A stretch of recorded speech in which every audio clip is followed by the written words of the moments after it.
Hello everyone, আজকে আমরা প্রিপ্রসেসিংয়ের কিছু জিনিস দেখব। ফার্স্ট অফ অল যেসব বিষয়গুলো দেখব সেই সব বিষয়গুলো আগে স্কেলার ডট প্রিপ্রসেসিং থেকে ইম্পোর্ট করে নেওয়া হয়েছে। Just like standard scaler, min max scaler, robust scaler, binarizer, normalizer, one hot encoding and label encoder. Okay, first of all আমরা কী করতেছি? ফার্স্ট অফ অল আমরা একটা সিরিজ জেনারেট করতেছি। এক্ষেত্রে সিরিজটা যেন বারবার একই সিকোয়েন্সে রিজেনারেট হয়, তার জন্য আমরা একটা সিড নিলাম। এক্ষেত্রে 5 এই সিটের জন্য কী হবে? একই সিকোয়েন্স বারবার জেনারেট হবে। এক্ষেত্রে ফার্স্টে আছে হলো মিন, তারপর হচ্ছে রেঞ্জ, তারপর হচ্ছে ঠিক কতগুলো ডাটা নিয়ে আমরা কাজ করতে চাচ্ছি। ওকে, সিমিলারলি বি সিরিজের জন্য mean, range and data, same for C. পরবর্তীতে কী করছি? এই ডাটাগুলোকে নিয়ে একটা ডাটা ফ্রেম তৈরি করছি এবং ডাটা ফ্রেমটা শো করছি। এবং এটা যদি আমি প্লট করি, অর্থাৎ df dot plot dot KD, that means kernel density, তাহলে সেটা আমরা দেখতে পারবো।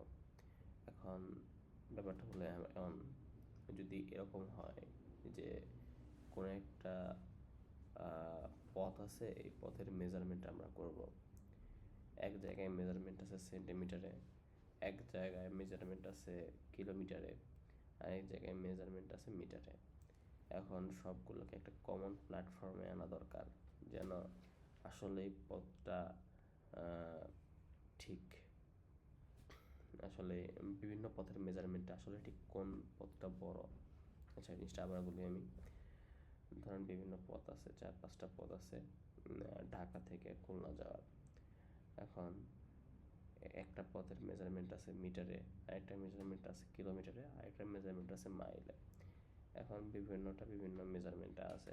আসলে কোন পাথটা আমাদের জন্য ভালো, যাওয়ার জন্য আমরা দ্রুত পৌঁছাবো, কম সময় লাগবে, সেক্ষেত্রে অবশ্যই সবগুলোকে একটা কমন প্ল্যাটফর্মে আনা দরকার, যেন আমরা বুঝতে পারি যে হ্যাঁ, এই পথটা আমাদের জন্য শর্টেস্ট বা এই পথটা আমাদের জন্য যাওয়ার জন্য ভালো।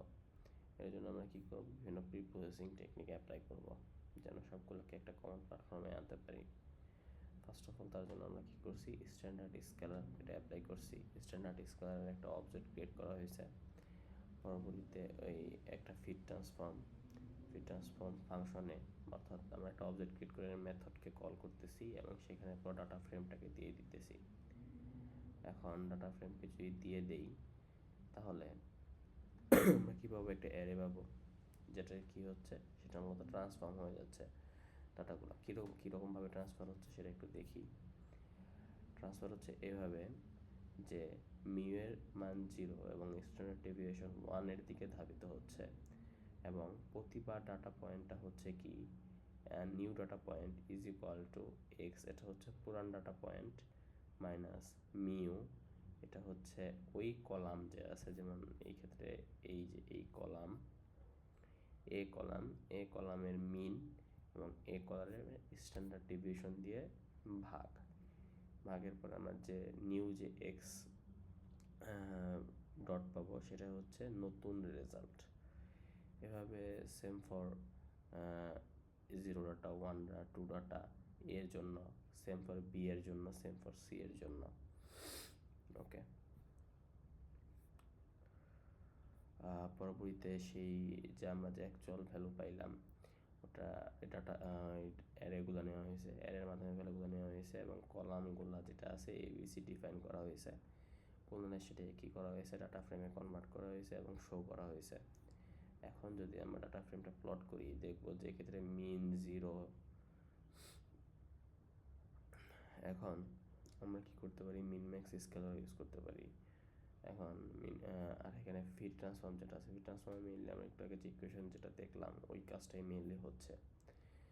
ওকে, মিন ম্যাক্স, এক্ষেত্রে আমরা মিন ম্যাক্স স্কেলার একটা অবজেক্ট ক্রিয়েট করছি এবং ফিট ট্রান্সফর্ম এই মেথডকে কল করতেছি মিন ম্যাক্স অবজেক্টের মাধ্যমে। ইন্টায়ার ডাটা ফ্রেমটাকে দিয়ে দিতেছি। ইন্টায়ার ডাটা ফ্রেম যদি দিয়ে দিই, তাহলে সেটা কী হবে যে ডাটার যে ভ্যালু যেগুলো আছে, ভ্যালুগুলা ট্রান্সফর্ম হয়ে যাবে। পরবর্তীতে সেগুলো কী করা হয়েছে ডাটা ফ্রেমের মাধ্যমে শো করে দেওয়া হয়েছে, এবং পরবর্তীতে সেটা কী করা হয়েছে প্লট করা হইতেছে মিন ম্যাক্স স্কেলারে অ্যাকচুয়াল কী বিষয়টা হচ্ছে। তাহলে সেটা একটু দেখি। মিন ম্যাক্স স্কেলার এটাকে নর্মালাইজেশনও বলা যায়। এখানে X bar is equal to XP minus XP minimum, XP max আর XP minimum. XP X bar যেটা আছে এটা হচ্ছে নিউ ভ্যালু, এক্সপি হচ্ছে আগের যেটা এক্সের যেটা ভ্যালু ছিল, যেমন এইখানে যদি আমি এ ধরি দিলে আগের ফর এক্সাম্পল কোনো একটা ভ্যালু, আচ্ছা সেম ডাটা ফ্রেমের উপরে যেহেতু করা হয়েছে আমি এটার কথা চিন্তা ভাবনা করতে পারি। আচ্ছা ওকে এক মিনিট,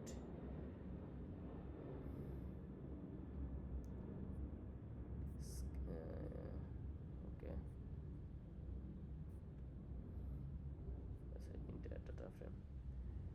আচ্ছা এক্ষেত্রে ধরতে পারি যে এই একটা ভ্যালু, এই ভ্যালু এইখান থেকে এটা হচ্ছে ওল্ড ভ্যালু, এখান থেকে ওই কলামের মিনিমাম ভ্যালুটা বাদ দেওয়া হয়েছে, আর ওই কলামের ম্যাক্সিমাম ভ্যালু এবং মেন থেকে মিনিমাম ভ্যালুটা বাদ দেওয়া হয়েছে, আর তারপরে নতুন আমি একটা ডাটা পয়েন্ট পাইছি। এভাবে আমরা কি করব সব ডাটা পয়েন্টগুলোর জন্য কাজ করব। এর ফলে কি হবে, এর ফলে আমাদের রেঞ্জটা 0 থেকে 1-এর মাঝে হবে। আমরা যদি রেঞ্জ নিয়ে কাজ করতে চাই অর্থাৎ রেসপেক্টিভ ডাটা ভ্যালুজের রেঞ্জ কমাতে চাই তখন আমরা নর্মালাইজেশন ইউজ করব। এক্ষেত্রে দেখতে পেতেছি এক্ষেত্রে যদি আমি প্লট করি এক্ষেত্রে কিন্তু প্লটিংয়ে মিন ম্যাক্সে আমাদের মিউ এর মান কিন্তু 0.50, আগে কিন্তু কী ছিল, আগে কিন্তু ছিল 0। আর আমরা চাইলে এক্ষেত্রে প্রিপ্রসেসিংয়ের রোবাস্ট স্কেলার ইউজ করতে পারি। একটা অবজেক্ট ক্রিয়েট করা হয়েছে, পরবর্তী অবজেক্টের মাধ্যমে মেথডটাকে কল করা হয়েছে। এখন পরে পুনরায় ডাটা ফ্রেমটাকে বা পুরো ডাটা ফ্রেমটাকে পাস করে দেওয়া হয়েছে, এবং এক্ষেত্রে এখানে মেনলি কাজটা কী হচ্ছে এবং এটা কখন আমরা ইউজ করব। এটা আমরা ইউজ করব যখন আমাদের কাছে আউটলায়ার থাকে। আউটলায়ার মানে কি, নট ইউর ইউজুয়াল ডাটা। ব্যাপারটা কীরকম, ফর এক্সাম্পল ক্লাসে 4 জন আছে, 4 জনের সিজিপিএ 3.75-এর কাছাকাছি, এখন আরেকজনের সিজিপিএ আসলো 2.1 বা 2.2, তাহলে 2.2 যেটা আছে এটাকে আমরা বলতে পারবো যে আউটলায়ার, মানে নট ইউর ইউজুয়াল ডাটা। এখন আউটলায়ারকে দূরীভূত করার জন্য আমরা রোবাস্ট স্কেলার ইউজ করতেছি। এটা কীভাবে কাজ করে, ইন্টার কোয়ার্টাইল রেঞ্জের মাধ্যমে আমরা এই জিনিসটাকে কী করবো, দূরীভূত করবো। এদের ফার্স্ট কোয়ার্টাইল 25% আর থার্ড কোয়ার্টাইল 75%, এর মাঝে যে যা আছে সেটাকে আমরা বলতে পারবো যে ইন্টার কোয়ার্টাইল রেঞ্জ। তাহলে এক্ষেত্রে নতুন ডাটা পয়েন্টটা কী হবে, নতুন ডাটা পয়েন্ট হবে পুরান data point minus X median, means কি মধ্যক যেটা আছে, আর Q3 আর Q1 third quartile minus second quartile. Okay এগুলো সবগুলো কিন্তু কাজ করতেছে কলাম ওয়াইজ। ওকে আমরা চাইলে কী করতে পারি, বাইনারাইজার ইউজ করতে পারি। বাইনারাইজার এক্ষেত্রে থ্রেশহোল্ড সেট করে দিতে হয়। থ্রেশহোল্ড ফর এক্সাম্পল বিভিন্ন কোম্পানির আছে বাইক আছে, ধরলাম এটা হিরো হোন্ডার বাইক, পালসারের বাইক, অ্যাপাচারের বাইক। এখন আমি সিদ্ধান্ত নিলাম যে বাইকের স্পিড 5 কিলোমিটার/আওয়ারের বেশি হবে, তা সেসব বাইকগুলো আমি চুজ করব। তাহলে 10, 20, 30 এগুলো অবশ্যই 5 কিলোমিটার/আওয়ারের বেশি, এগুলো 1 দিয়ে চুজ করছি। যেগুলো 5 বা 5-এর কম সেগুলো তাহলে কী হবে, চুজ করবো না, তার জন্য সেগুলোকে আমি 0 দিয়ে করে দিছি। বাইনারাইজার অবজেক্টের মাধ্যমে মূলত আমরা সেই কাজটা অ্যাচিভ করছি। এখন পরবর্তীতে আমি ট্রান্সফর্ম ফাংশনের মাধ্যমে আমি কী করছি, এই অ্যারেটাকে পাস করে দিছি, এবং পরবর্তীতে কী করতেছি, পরবর্তীতে সেই বিষয়গুলো আমরা উপলব্ধি করতেছি বা অবজার্ভ করতে পারতেছি। এখন আমরা যে বিষয়টা দেখব সেটা হচ্ছে নর্মালাইজার দেখব। এতক্ষণ আমরা যা যা দেখলাম সেগুলো কাজ করতেছিল কলাম ওয়াইজ, এখন যা দেখবো সেটা কাজ করবে রো ওয়াইজ। তাহলে 5 2 3 1 4 10 আর 6 8 6 আছে।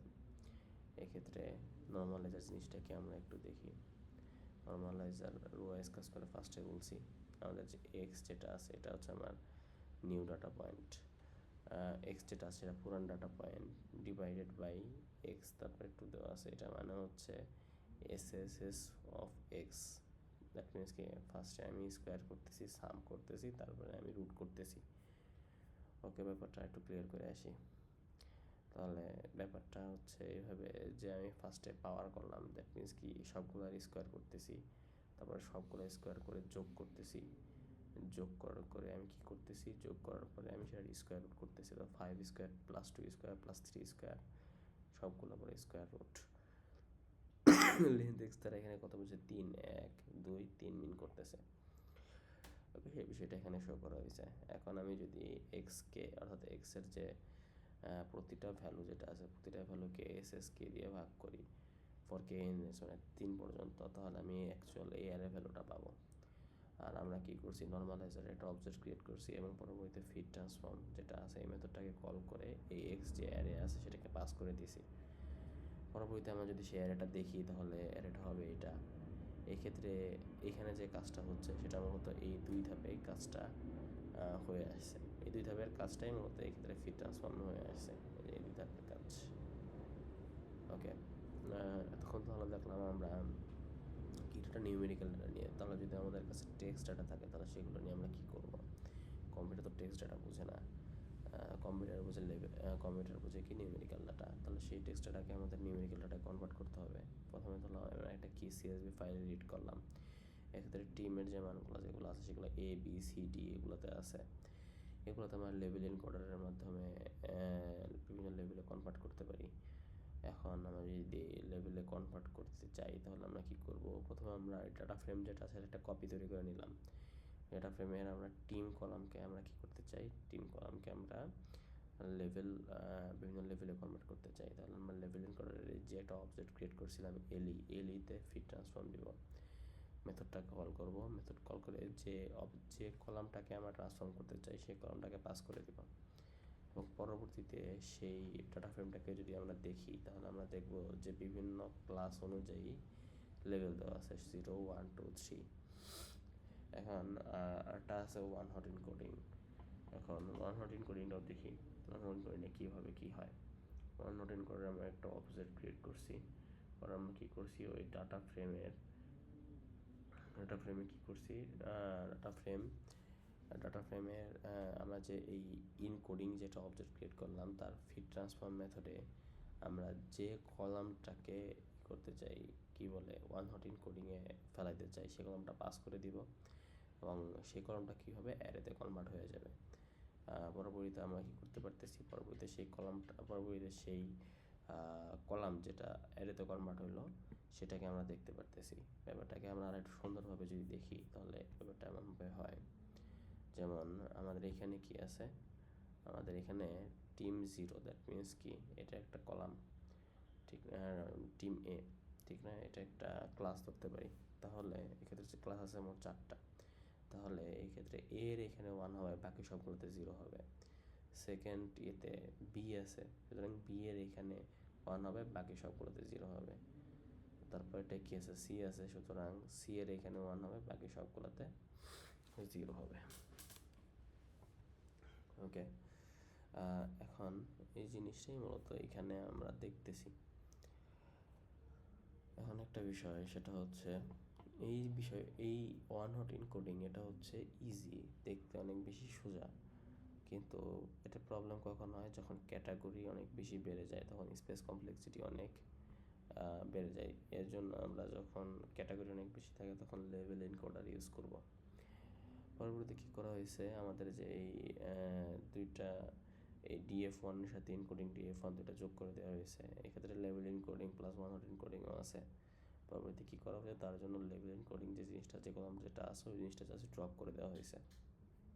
ওকে।